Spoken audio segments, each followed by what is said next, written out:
Have you been trying to apply for freelancing jobs but couldn't land any? You're not alone. I have seen incredible people struggle with this, not because they lack talent, but because they use this job seeker mindset in a freelancing world. In this world, there is a secret language, a code, that once you learn it, it can make you lucky. In this video, I am going to reveal that to you. Stay with me, and you are going to learn not only how to stand out, but how to thrive in this ever-evolving landscape of freelancing. This isn't just advice. This is what let me live my life for the last 8 years.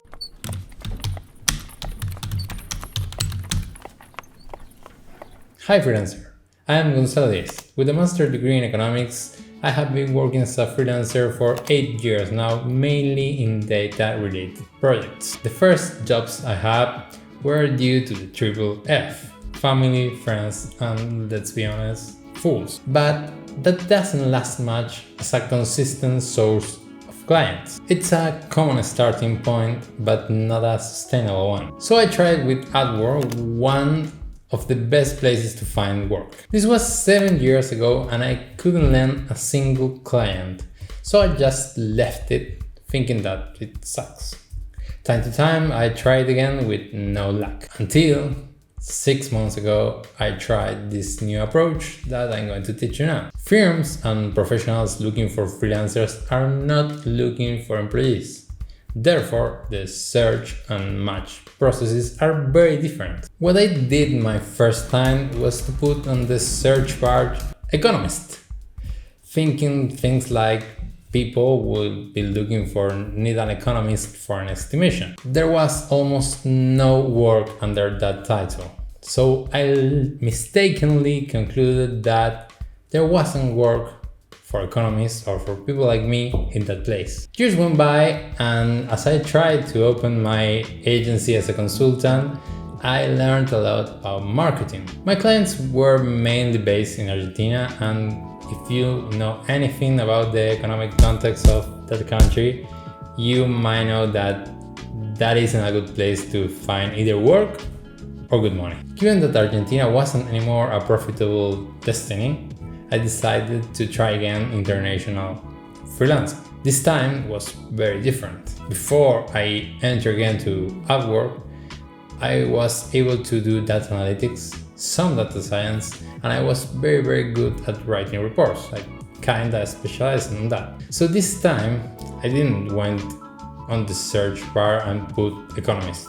This time I put data, because that is the key word for my niche. Either you are doing data analytics or data science, or you're writing a report, you are very likely to work with data. And when I did that, there were many jobs that I could easily perform. The problem was that I still couldn't land any client, but it was a different reason. Now I found a lot of work.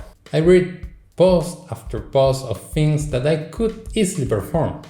So there was demand this time. Maybe there was demand the previous time too, but I didn't know that. Because what I meant before with search and match processes are very different, is that when you're looking for a freelancer, you are looking for something to be done that is not regularly done at your firm, or you don't regularly do as a professional. When you're looking for a employee, you know exactly the set of tasks that the person wants to perform, or you need the person to perform, and you are also willing to teach that. In the case of a freelancer, you need him or her to be independent, to complete the project from beginning to end, divided maybe in milestone and with checking points, but you can't guide the freelancer because you don't really know what needs to be done. That's the key difference between looking for a job and looking for projects or for freelancer jobs. They are very different. The main idea here is that when you're an employee, you are only going to focus on a very narrow set of tasks, while everything else is going to be taken by any other department at your firm. while the freelancer has to take everything into account. It doesn't have any other department to take care of any other task. So this time I got my first client.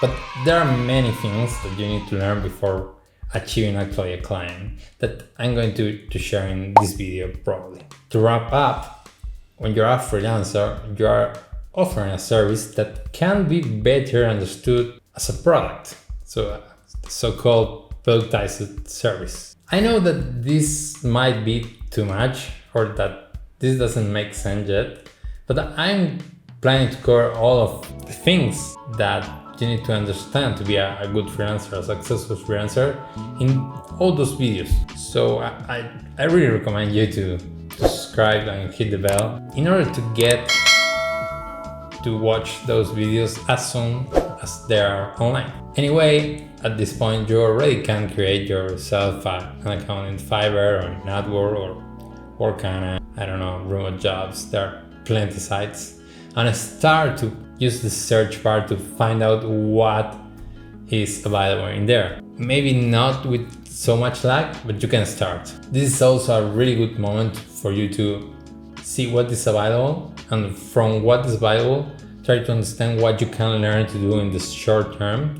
So when you're ready to start working, you already will be able to land some job. Therefore, and to close this video, the main mistake that freelancers do is that they are looking for jobs, not for freelancer projects. So given that the search and match processes are very different, they couldn't find any. So be sure that you are not making this mistake.